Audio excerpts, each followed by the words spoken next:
Good morning, everyone. I am Mark Field from Impression, and it gives me great pleasure to be hosting today's session on behalf of Messe Frankfurt, UK, and Automechanika Birmingham. On behalf of all of us, welcome. This session is the inaugural webinar for Messe Frankfurt, UK, and kickstarts a series of webinars to be delivered by the team over the coming months for the UK's automotive aftermarket.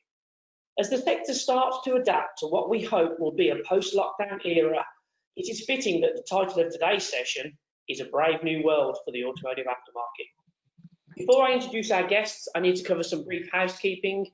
Today's webinar will be recorded. If you have technical difficulties, excuse me, seeing the screen or accessing audio, please be advised that the best browsers to use are Google, Chrome, or Firefox. There is technical support online at support.goto.com/webinar. We'll take 45 minutes for discussions and then a questions and answer sessions at the end. Please use the chat function throughout the discussion to ask your questions, and we'll come back to as many of them as possible. Today, we are joined by Quentin Lehatet, General Manager at Jeeper, Hayley Powles, Garage Owner of Avia Autos, David Clark, Owner of Auto Supplies Chesterfield, and Richard Welland, Managing Director of WAI and Vice President of IAA. We will be discussing the impact of COVID-19 on the automotive aftermarket, what the challenges are, what the opportunities are, and how to supply and sell a product or service in what is now a new normal. Each of our panel will share their experiences from the industry, from a supplier, motor factor, and garage perspective. So if we're all ready, let's begin. I want to talk at the beginning about the impact of coronavirus and that impact on our trade and individual businesses. So Hayley, if I can go to you first, as an independent garage, often the face of our industry, how difficult has it been for you, especially with the MOT extension, and what measures have you put in place? Well, first of all, we had to communicate with our motorists the new procedures that we'd have in place. So we began this over communication throughout, through social media and through explaining how we were going to have the new procedures on YouTube, things like that, so our clients knew what to expect. We had no drop-in customers, everything was done by booking, which then facilitates the track and trace app. And all of our staff here took part in the Schaeffler COVID-19 training, so everybody was aware what the new normal would be. So day to day with actually fixing cars, apart from increased cleaning regimes and procedures, thanks to WAI for our sanitation equipment there, that was a real solution in a box which helped us hit the ground running. There hasn't been that much difference with the repair of cars, but we did see a significant reduction in motorists coming to see us as the roads got less busy. And then when the MOT extension happened, it really did shut our doors. We did have to shut for 3 weeks, and then demand started to mount up again, and then we were able to reopen. But it did have a devastating effect on us. And Dave, if I can turn to you on that, you mentioned recently that you, on the night of lockdown, on the night that was announced on the 23rd of March, you received over 100 calls. Just tell us about the journey that your motor factor has been on. Yeah, I received in the region of about 100 phone calls, Mark. Obviously, I didn't take all them calls. It would have been impossible. But those calls were from customers, staff, and suppliers. Customers, will they get any deliveries the following day? Suppliers, you know, what's going to happen? Are we going to be delivering to you? And above all else, staff, do we need to come into work? So basically, I made a decision that we would come into work, and on that Tuesday morning, I'd then decide as to whether we'd remain open or whether we would shut. If you remember, Mark, on that night I rang you and I rang a few other people, took some ideas, some suggestions, and Tuesday morning I came into work, pulled all my management team together and said, I've made a decision, we will remain open, but we'll run it on a skeleton staff. We worked probably end of March all through April with 50% staff, delivering to probably 50% of our customer base. So it has been really difficult. It's only this week that we've now got probably 100% of our staff back. Right. In effect, this last 7 days, we've recruited an additional 10 staff for all 3 sites to help cope with additional volume we've experienced since the beginning of June. That's quite a turnaround, and from a genuine fear, I expect, from business as you've known it to today. Yeah, I think 23rd of March, and that date and time's etched on my brain, Mark. There were fear, anxiety, and worry.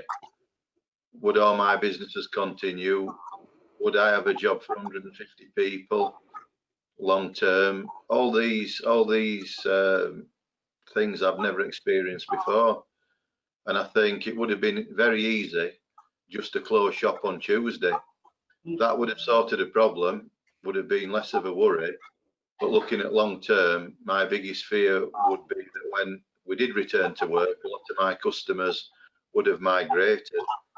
And I do believe today that the biggest thing, or the biggest decision I made, which was staying open, were probably one of the best decisions I've made in my working life, because now we're seeing rewards, additional sales, customers patting me on back and saying, thank you, David, for staying open. It meant that you supplying parts to us meant that we could repair and supply parts to our customers. So it's a food chain, Mark. If we'd have shut, a lot of our customers would have had to shut because they would have had no supply. And I think they're repaying us today, showing their loyalty to us by buying all their parts from us. And we've actually increased probably 20% our customer base by staying open. And Hayley, just quickly on that from David's point of view, are you seeing an increase in business or a return to normal levels? I'm delighted to announce that we've achieved the V, which was quite a surprise. We did have a huge dip that when we were at the very bottom of that, I did wonder how we could ever come back from it.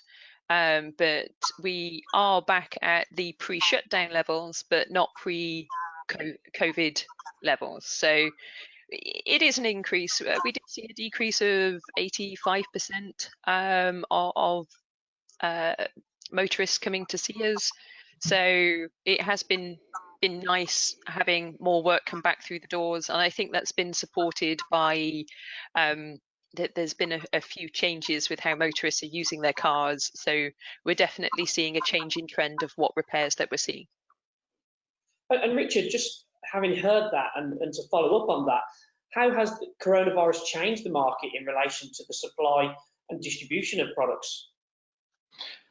Dramatically, I think is the word. To echo some of David and Hayley's points, I mean, if I go back on my journey, I was in the US at a annual planning meeting with our senior team back in January, and we actually ironically went through a DEFCON scenario and actually did some role playing on what would happen if, because at that point, yes, it was hitting China, but we didn't realise it was going to the swathe it was going to have across the world.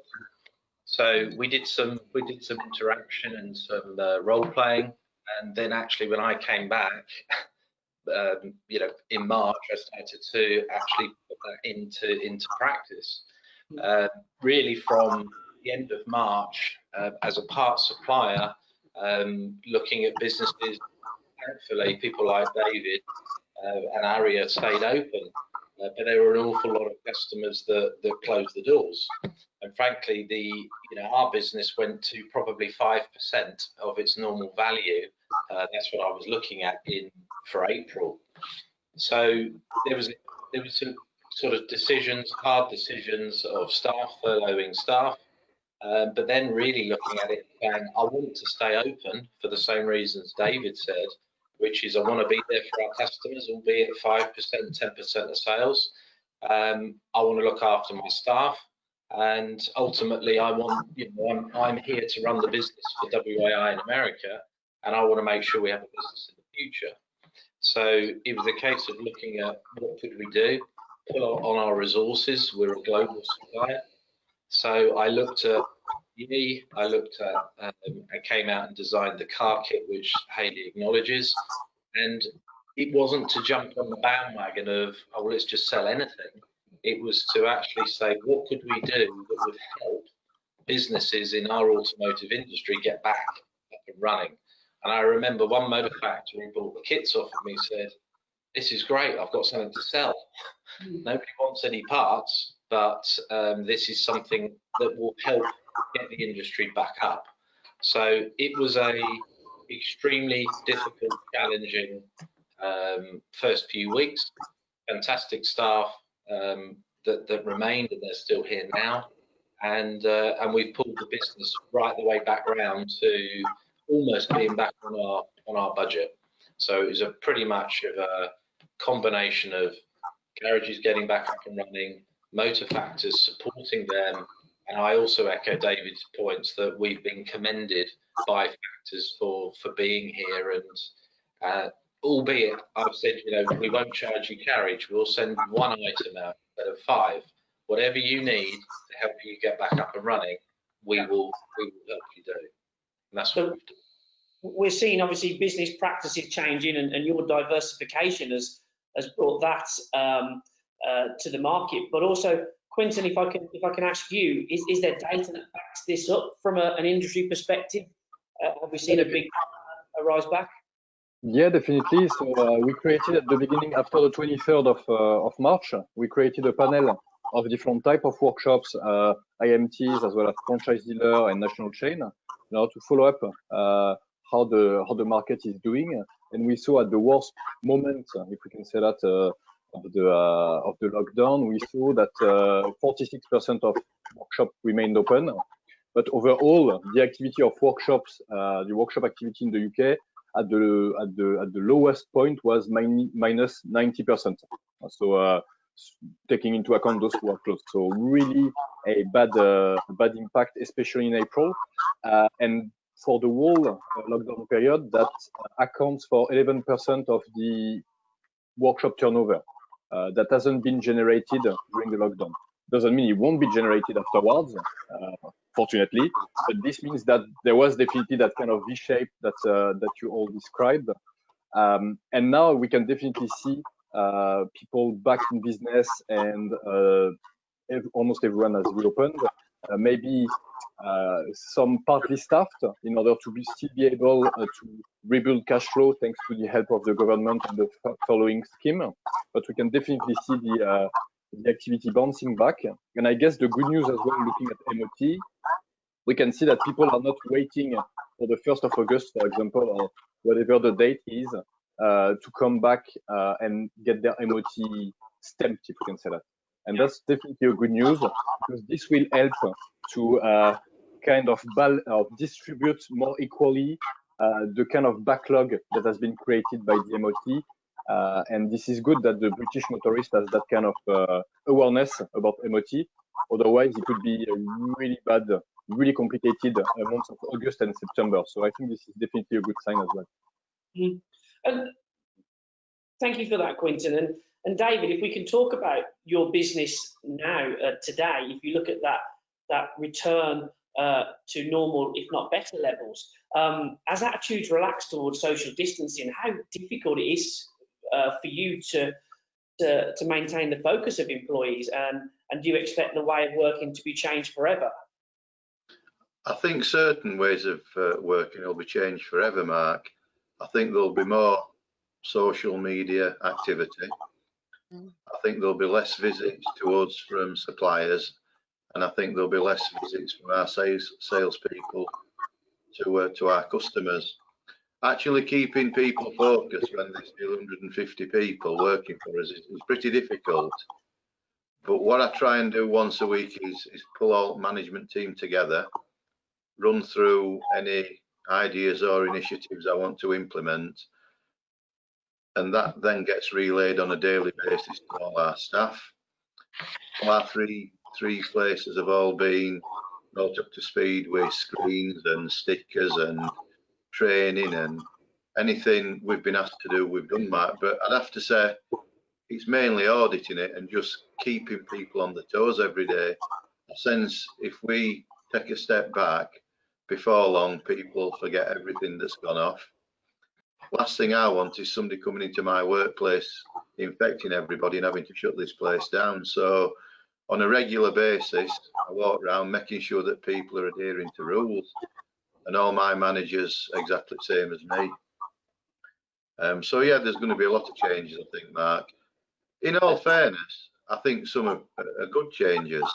Yeah. I think it's given us time to analyse as business, analyse as working practices, hopefully become a cleaner environment, a cleaner business, and hopefully looking at us customers and offering a good service. So yeah, it's made me take a step back, Mark, and when it were quiet in April, because we weren't selling a great deal, it enabled me to have more time to actually look and dissect all three businesses and then start to rebuild. It's as though I'm actually rebuilding three companies from scratch. When I started a business, it was a long time ago, and I'd actually forgot half of what I've learned over the last few months. So it's interesting to actually get it, mould it, and bring it through. And I'm quite, it's done my self-esteem a lot of good to see that after 3-4 months that we're in a really strong position. I think you make a good point about the communication, and I know Hayley will come on to that as well from a garage point of view. But Richard, listening to what David said, perhaps less visits, a change of working, what are the challenges for suppliers right now, and how do you think they should react and almost kickstart their business? I think, yeah, the customer visits, definitely. I mean, I have Gary, my sales director, which, I'd love him to come back. But frankly, at the moment, there is no point. It's disrespectful to send anybody or to even ask a factor that, can we come and see you? Because frankly, nobody wants to see anybody. We all want to stay safe. So, we're respecting that. And we have to just cut our cloth accordingly. So, we've still got people furloughed. I think we have to take day by day and look at situations, say, look at the new marketplaces. We've gone into things like power sports, we've gone into lots of different areas, the PPE, the sanitizing, because they're all very relevant at the moment. The automotive business is picking up, and we're there for our customers. We spent a lot of time making sure that our availability was right. So as the curve or the wave came from China and then came into Europe and went to America, we kind of picked up availability, had the stock, and then when factories were reopened, we were able to service those properly. So what I'd be saying really is making sure your availability, understanding your customer needs, looking at your business, as David said, changing it. It's amazing. It doesn't matter what size business you've got. We've all got common themes that we've done practices in a certain way for a long, long time. And sometimes those need to be tested and changed. And certainly, I've also found that we've made better decisions. Customer communication, although I've not been out anywhere in my car other than from home to work, I've spoken to a lot of customers over this period. And it's been quite refreshing because they've also had some time to talk because they've not been in the normal rat race. So, yeah, that's where I would say.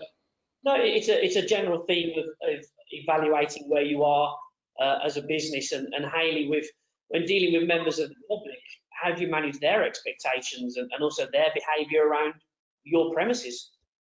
It has been challenging. We're very proud of our waiting room that we have here at the workshop. It's incredibly cute, and we've spent a lot of time and effort in communicating our brand through our waiting room, and it's always been part of a unique selling point and part of the experience of visiting our workshop.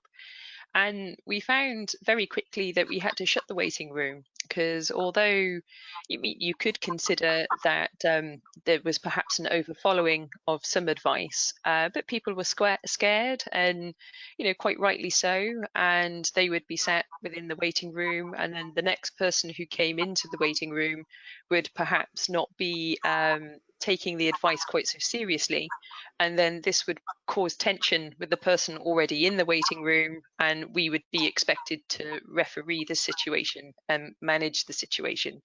So the only option for us to keep people safe and also to manage that expectation was to shut the waiting room completely.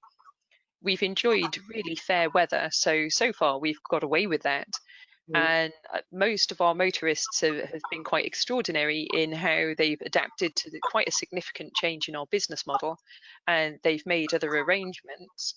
And that's further facilitated by more flexible working practices that people are enjoying at the moment.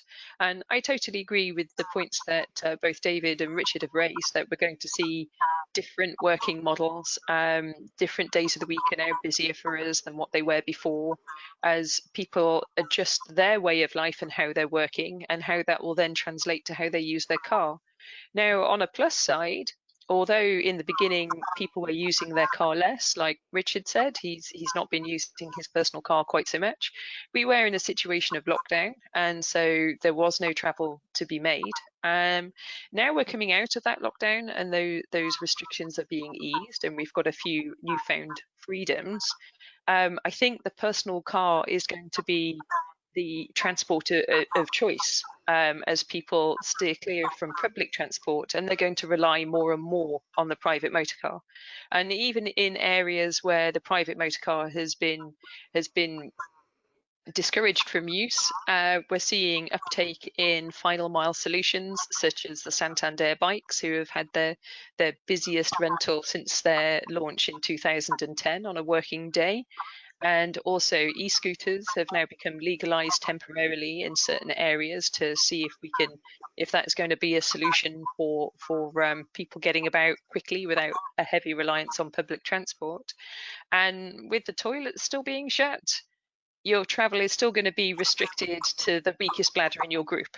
So again, the private motor car is going to be the weapon of choice, because that's going to facilitate an easy return to those facilities that you might need quite quickly.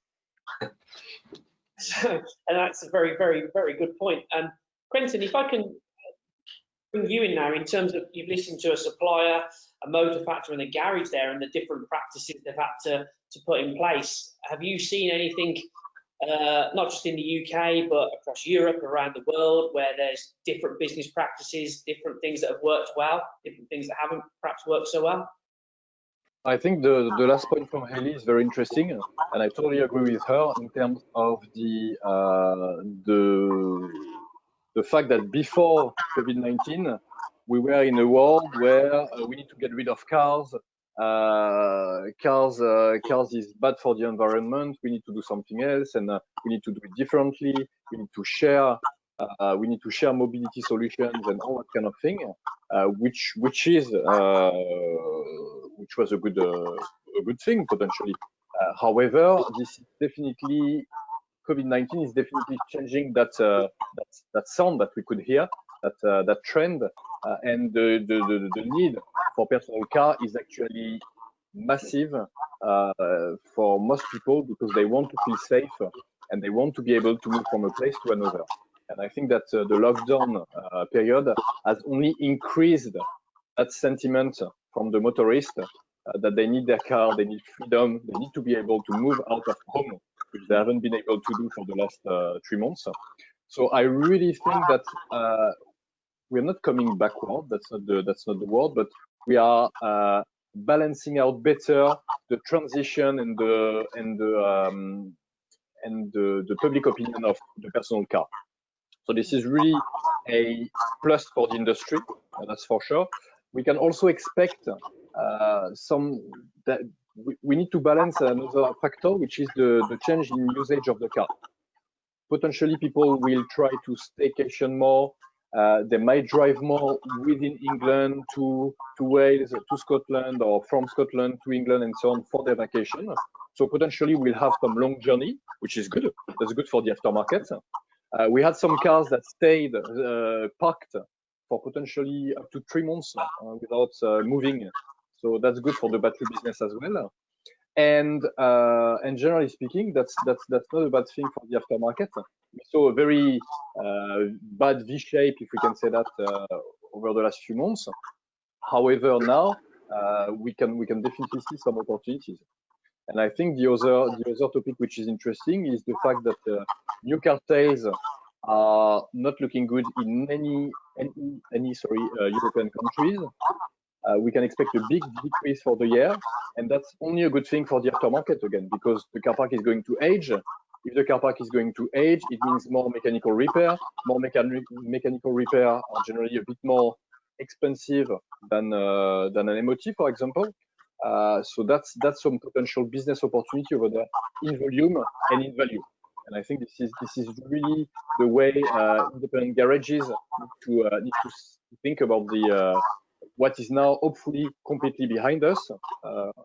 Fingers crossed that there won't be any second wave, but really there are some good opportunities to take out of this. No, you make some very good points, and Hayley, with opportunities, as Quentin mentioned, very direct question: how are you as a garage going to meet that increased demand for MOTs in the next over the next 6 months? Well, it's going to be a challenge, and we've already started using the information that Quentin has been putting forward for forecasting and communicating that to our motorists. I would very much not like to see a reflection of what happens in the hospitality and tourism industry, where you have peak and off-peak pricing, because I think that's enormously unfair. But there are going to be, just down to the rules of supply and demand, as things become more scarce, then that might have an effect on pricing. So we're trying to urge our motorists to come in early. Some of them are electing to do that anyway. We are seeing some definite different trends. So previously I had to justify a pollen filter. Now people are actively asking for a pollen filter, which has been a very interesting turn of events. I'm not being asked to blow one out with an airline anymore. People are quite happy to have a fresh filter these days. And with the information that we're seeing from the police that there is an increase in speeding from the motorist, we're seeing this reflected in repairs within the workshop for steering, suspension, components, that kind of thing. If you're going to hit a pothole at speed, you're going to cause far more damage than what you would do if you were traveling appropriately. So we are seeing an increase in those kinds of repairs. We've not seen an increase in battery replacement, but during lockdown we did have quite an active campaign to help motorists keep their cars in a state of readiness, and part of that was battery care and maintenance, and I think we might have been a victim of our own success there. And another one, simple things like if you weren't using your car, rubbing the blades with rubbing alcohol. So if the wiper blades hadn't moved for, say, 5 to 6 weeks, lifting the wiper blade and giving them a quick wipe with some rubbing alcohol before jumping into the car, and then seeing the blade stuck to the windscreen before you set off down the road. So we found that was an excellent marketing strategy to help the communication with our motorists and help them save money in areas where they didn't have to have that needless waste. But then we did then see repair come through in other areas. Do you think there's a greater appreciation then of independent garages? I think there is. We were open a lot longer than some of our competitors. And when I say competitors, I mean outside of the small independent garage. And I think we are highly agile. So I believe we were one of the first workshops to have the WAI sanitation box. That was like Christmas when that arrived, and that got sent to my home. They were highly agile. We were able to key in directly with the supplier for that product, and that enabled me to take it all out of the box, see how we were going to use it, communicate with my team. And I don't think you can get that level of agility with a company that has more procedures in place. And David, from a motor factor view, I guess that's good news that we have consumers now that are requesting certain types of products. But what advice would you give to other motor factors, and where are your opportunities going forward as a business? I think first advice I'd give Mark is to maybe take a step back and analyse every part of that business. All businesses have changed, and I think we've got to embrace change. Have an open mind. I think that's the word I'm looking for, Mark. Not rely on all the old ways. Look to the new ways. As for how can we expand and what can we look at, I think Richard's done a really good job looking at different products to sell.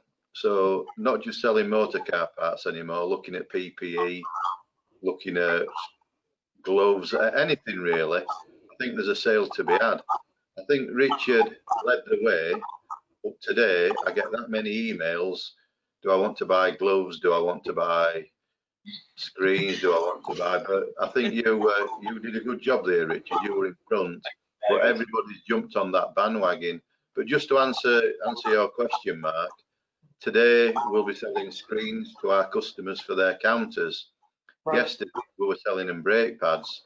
Yeah. So I think it's a case of looking to sell whatever we can sell into our customers and not be blinkered into thinking we can only sell car parts.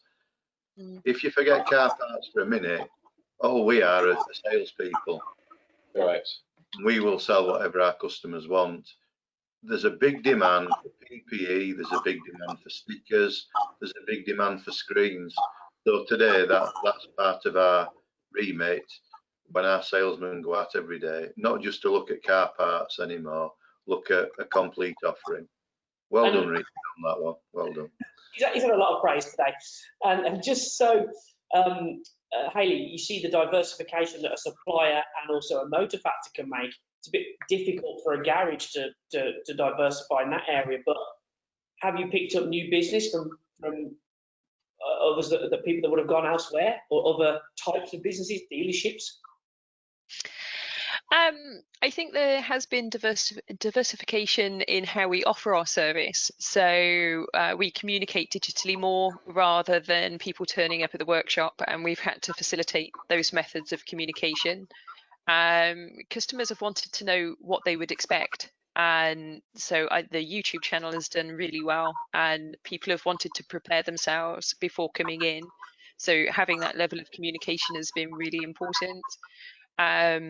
Changes to things like paper billing. The customer demand was now for e-billing, which was something that we were promoting before. So I'd say that we haven't had a catalyst to change.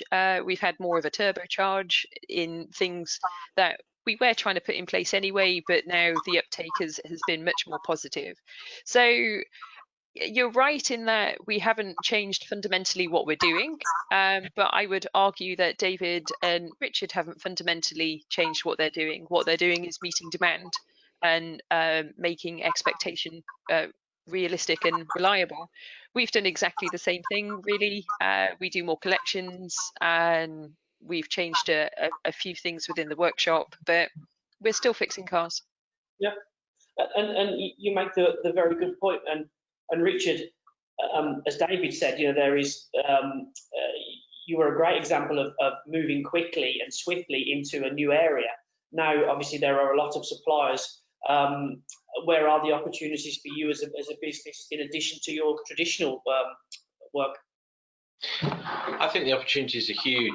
I mean, it is exactly as Hayley's just said. It's about, our primary business is starter motors and alternators. We're an automotive supplier, but as a global company, we can make changes very quickly. That's the benefit of working for it's a private company, but we can adapt. We've got the resources to do it. I mean, I mentioned earlier on, we hadn't focused particularly on marine. I hadn't focused on power sports, but I've had the time to do that now, and I've got into those marketplaces. I have responded to the customer needs. I will be launching the retail version of the car kit very shortly, and again, that's come through from selling big tanks to customers to now getting more into that marketplace we've dealt with.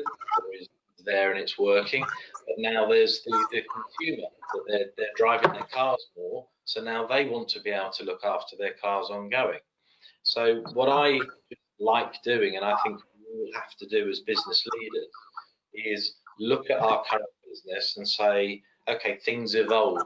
It's not about what we think the customer wants. We've got to react to what the customer vibes are coming back, and then come up with ideas that say, I've got a solution for that. And much as there are people that have jumped on what I've done, I'm 10 paces ahead and I'm looking at new things now. And it's about giving David, Hayley, ideas and products that can make their business much more successful in the future. That's what I'm focused on doing.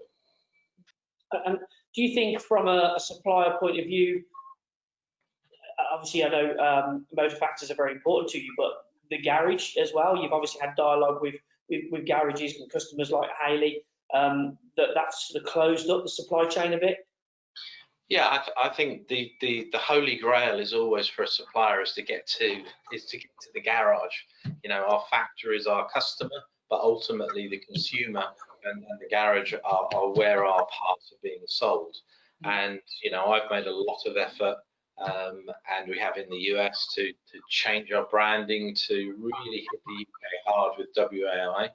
And I think doesn't matter whether it's providing a service, whether it's providing a video, a YouTube video, whatever it is, but it puts the brand out there that we've come through this pandemic, we've been here every single day, people can bring us, whether it's a garage or a factor, and we'll respond to their needs. So seeing our products safeguarding people, whether it's children in classrooms, people in offices, or whatever it is, WAI has played a major role throughout this pandemic. And I think the garages, opening the garages up to talk to us now when we're seeing about launching a new starter motor for somebody who hadn't heard of WAI, they will have done now. They'll say, oh, I bought a mask from them. And Quentin, this has brought the best out of a number of companies. That's evident. How much of an opportunity is this for change?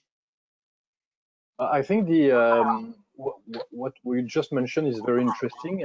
The transformation a bit of not the core job, but the services which are associated to the garage and the workshop business is interesting.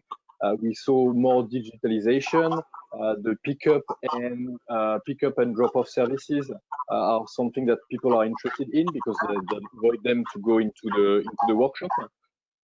Some clients do not necessarily enjoy going to the workshop, so this is also a way to actually offer them something different. So I think we saw quite a few workshops offering something different that they never had time before to think about. And that reflection period, that planning and analysis period, like David mentioned, is actually something that is bringing new product, new services. So this is all very interesting, I believe. And what would be good to see for the next few months and years is it all going back to normal as we were before, or is that picking up drop-off cars, booking online rather than picking up the phone, or going straight to the workshop? Is it something that is going to be adopted by drivers and motorists, and changing the core, not the core, but changing structurally the business? And I think it really, in the end, for the adoption to be made is only based on the quality of the service. If we are doing it so because it's necessary, then we can't really convince a driver motorist that doesn't have too much added value. While if it is done in a proper way, then this is very interesting. That's what we can see in our different analyses and report that we've been doing. When garages and workshops offer additional services, it only increases the satisfaction of drivers if it is done in a proper way. If this is done just for the sake of saying, yes, we're offering it because our competitors are doing it, forget about it. It's better not to do it. It's better to do it 100% than 50%, because in the end, the value for the customer and the satisfaction of the customer are not going to be met, and this is terrible for the business. So I think there is a lot to embrace. That's quite exciting. But for workshops owner and the manager that are listening to us, I think this is just important to select what is good for them and what they can do in the right way, to add that value to the customer. And Hayley, just to respond to that, what additional services could you possibly offer? I think communication. You have to be transparent in how you're looking after your motorist and what is right for their car, and that's understanding their situation. So we've gone beyond just looking at the presentation of the car and saying this is what you need in a sort of tick box format. We now have more of a dialogue. What is your plan with this car? Will you be working from home more? Will you be using the car more? Is it going to be replaced soon? And people are wanting to make informed choices and have the opportunity to discuss what kind of product is going on their car and a long-term strategy for the maintenance and repair. So as things are coming in, quite often it started about a year ago, but it's getting more and more popular. People don't want surprises at the moment. They're sort of done with surprises. So what you're looking at now is offering a strategy to the motorist of repair and servicing, so that goes beyond what you need right now, what is falling off right now. So you're then booking, when the client comes in, you're booking the next 2 to 3 appointments over the next 12-month period up to the next MOT test. And this has been enormously popular. And I think it's given people a sense of ownership and control over their experience as a motorist that perhaps we were sort of starting to lose. People were becoming so removed from looking after their own car. We ran a campaign last year with the DVSA of our motorist clinics, which were free of charge for motorists to come and attend. We're looking to see how we can continue those in the digital sphere, and it reintroduced them to under their bonnet. Washer bottles are now so big that they don't have to be filled from one annual service to the next. You open the bonnet and there's just all of this plastic, and I think there's been almost a distrust that has developed between the motorist and their own car, and then that's translated to the industry as well. So in breaking down that barrier, in increasing that communication and showing motorists what they can do for themselves, and then explaining what the different components do and why they need attention, they seem to be a lot happier then with being more forward thinking with their servicing and maintenance and repair. And for us as a workshop, that's fantastic because it fills our book up quickly, and we can sort out when people need to do training and complete their CPD and go on their holidays and spend time with their family. And it's a far more organized, agile business for the future. Thank you very much, everybody. And I'd like to move on to some questions now that we've had from the audience. Quentin, if I can ask you, will the pandemic slow down or increase the demand for electric cars? Oh, I think increase definitely. We saw that. I was looking this morning actually at the new registration figures in the EU5 EU5 zone. So France, Germany, Spain, Italy, and the UK, and it is increasing everywhere. Despite in all those countries, the new registration are done in a corridor of between minus 35% year on year and minus 52 year on year. The share of electric and hybrid vehicles that are being sold is the corridor is between plus 13% and plus 25%. Okay.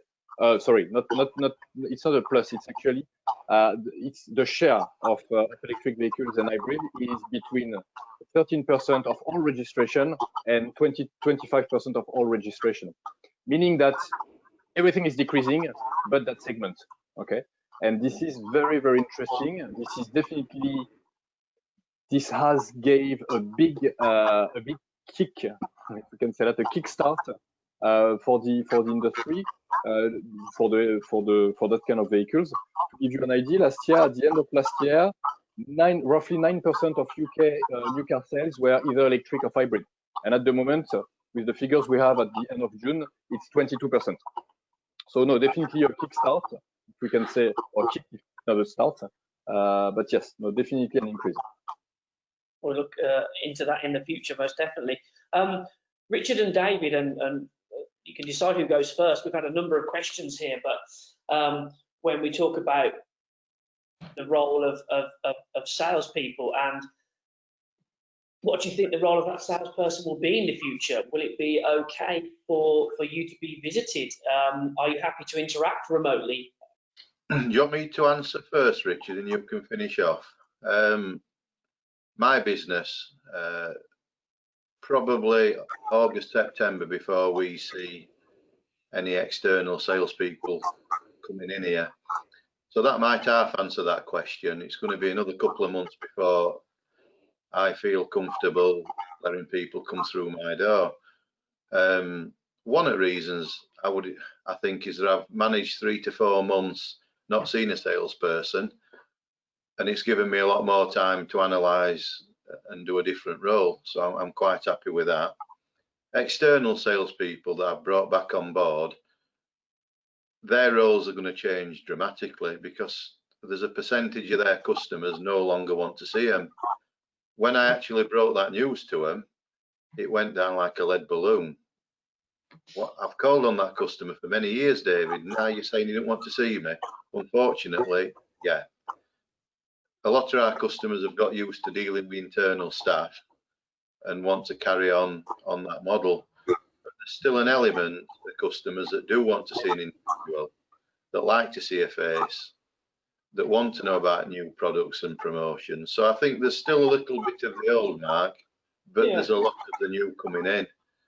And again, it's our salesmen adapting to change and understanding that after 20, 30 years of doing it one way, suddenly we've got to embrace a new way of doing business. I'm lucky, really, they have all embraced it. A little bit of shock when they first went into the field because they have to make appointments in advance. They're only really allowed to speak to one individual at that business, not go wandering around workshop talking to everybody. So a lot of things are alien to them now, but after a few weeks, I've took it on board. It's working well, and I'm quite pleased with how things are going. Just to finish off, as a business, and this is probably more for you, this one, Richard, what we'll do is limit the amount of training sessions we have with our suppliers and limit the amount of supplier meetings we have. So traditionally, we've probably had 1 a quarter. That might go to 1 every 6 months or even annually. A lot of business now can be done over the phone, so there's not that need for face-to-face meetings anymore. Well, Dave, it's not the end of me yet. I'm still going to be knocking on your door, so you can't get rid of me. I'm sure you will. It's whether I open that door to you, Richard, but I'm sure at a point in time I will, especially if you've got some new products that nobody else is selling. That's your way into marketplace. No, in seriousness, I think as I was saying earlier on, there is no role for a salesperson to go out and see whether it's a factor garage customer or a motor factor. I think we have to respect that the situation is different, and I think we've all adapted to new ways of communication, whether it be actually talking to people on the phone, email, social media, etc. But I certainly miss and feel that face-to-face meetings, you can't beat those. You know, when we go to functions, whether it's IAAF or whatever, we all benefit from talking to other people, and it's a bit frustrating when you're just stuck in an office all the time. But I agree with Dave that those meetings need to be focused, those meetings need to be less frequent, and quite frankly, that's another efficiency that every business should be able to draw on. We don't need loads of salespeople driving around doing the old days of what we used to call scratching the pad that my dad used to do. It was more about a business meeting that David, I'll come and see you, or Gary will, and talk to you about this as an opportunity. Drinking cups of tea and just socialising and having banter, I think those days are reduced. And I think this is another way for businesses to say, how can we look at what we get from our salespeople and how can we improve on it? Let's look at the products you don't sell. Let's look at spending more time analysing the data that we've all got bundles of, but never have the time to look at it. So I don't think it's the death of salespeople, but I think they've got to be very good, very focused. Thank you, Richard. We have slightly overrun. That's my fault, and I do apologise. We will answer every question. I think we've got time for just one more. Where do the panels see investment being made by the aftermarket going forward? Will it be in people? Will it be in equipment? Will it be in digitalisation? Quentin, if you want to start with that one. Yeah, sure. Just unmuting myself. Here we are. I think, as usual, the people are probably the most important because they are making the business and they are making the success of a business. So to me, looking at it, really training, staff and training is definitely the key, especially thinking about what we just mentioned, the MOT backlog, the electrification of the car park, which is not for now. It's going to take time, but we can see that it's accelerating, meaning that I think for workshop, it is very important to start thinking, okay, I'm not doing this at the moment. What's my roadmap? Sounds a bit pompous word, but I think it's really important because when it's too late, it's too late. So I think it's really important to have this in mind. So to me, really the key one is training in new technology, in running the business in a more efficient way. And then I guess, of course, new technology means new equipment. So equipment is also a key one, to make sure we can run the workshop smoothly. To me, on top of my head, like this, that would be probably the top my top answer. Okay, Hayley, if you want to follow on that. I agree with Quentin that we're going to see further digitization of process, and we're going to become a leaner machine. We're going to communicate more effectively. We're going to increase how we deliver training, how we receive training, and I can see there being a much more blended approach. So instead of having face-to-face training and relying on that as our sole source of new information, having accredited sources delivering reliable information and being able to prepare through a digital method as to how we're going to learn whatever the new thing is, so say ADAS or something like that, and then you can then turn up for the course itself and then get it wrapped up within a day and then get back to the workshop. So instead of turning up with the expectation that you'll have all of the knowledge imbued from your trainer, you will turn up prepared. And I think that's really how everything is going to change. We're going to be more prepared for everything. So if we're going to have sales reps visiting the workshop in the future, I would like to be more prepared for that, knowing what the point of their visit was about, is it something that I'm interested in, and making that communication with the supplier so I don't waste their time, they don't waste mine, because there are pieces of equipment that I want to get my hands on before I make that investment into the business. We like our toys, if you've got a new set of spanners, I want to see them before I'm going to buy them, and that's then reflected with every level of investment within the business. I think we're going to be more communicative with our motorists as well. This is something that we've based a unique selling point of the business on for a long time, and I can see that being more normalized within the sector. I can see motorists wanting to understand more, especially as the prices increase in looking after these cars.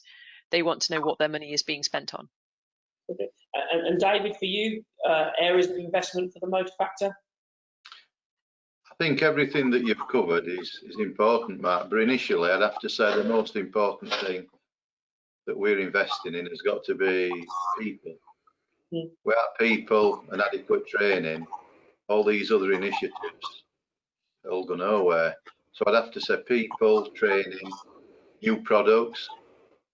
With what's happened, it's brought a host of new products into our marketplace that we've never seen before.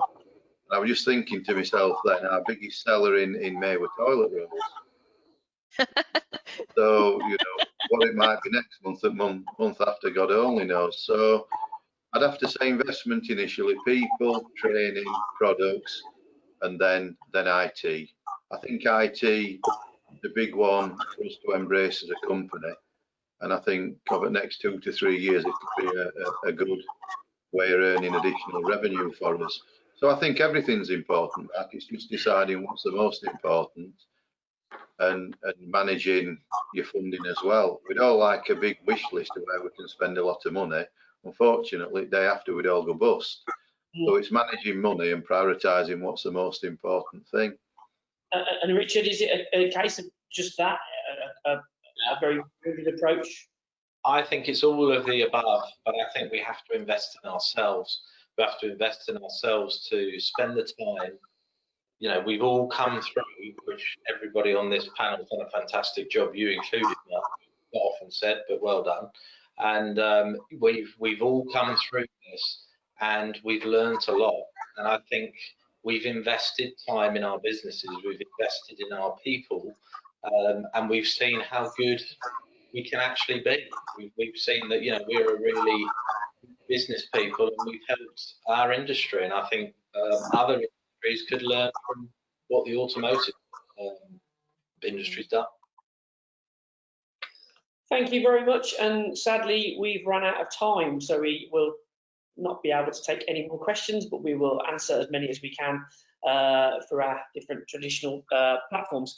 I'd like to thank you all for joining us today, and a special thanks to our speakers for giving their time to share their views, their experiences in the first of the Aftermarket webinar series brought to us by Messe Frankfurt UK and Automechanika Birmingham. The next webinar for your diaries is scheduled for Tuesday, the 8th of September. So please put that in your diary, and on the back of today's success, I'm sure there will be plenty of valuable discussion points to pick up on as we continue to adapt to our brave new world. We'll be sending out a short survey for any comments and feedback, so we continue to shape these webinars to suit your exact needs and requirements. Please take a few minutes to complete and send back to us. Today's recorded webinar will be hosted on the Automechanika Birmingham website. If you found today useful, please let your colleagues know about it. Thank you very much for your time today, and have a great afternoon. Thanks, Mark. Thank you very much. Thank you very much. Bye-bye.